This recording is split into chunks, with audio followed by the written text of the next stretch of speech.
رسول اللہ صلی اللہ علیہ وآلہ وسلم نے فرمایا، بہت سی عورتیں جو دنیا میں باریک کپڑا پہننے والی ہیں وہ آخرت میں ننگی ہوں گی۔ جب دعا کرتے وقت تمہاری آنکھوں میں آنسو آنے لگیں تو سمجھ جانا تمہاری دعا بارگاہ الہی میں قبول ہو چکی ہے۔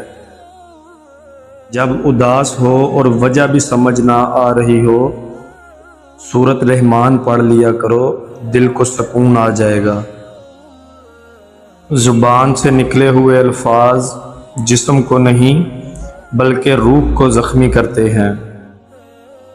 جس شخص نے کسی ایسے مریض کی عیادت کی جس کی موت کا وقت ابھی نہیں آیا اور اس کے لیے 7 مرتبہ یہ دعا کی تو اللہ تعالیٰ اسے ضرور شفا عطا فرمائیں گے۔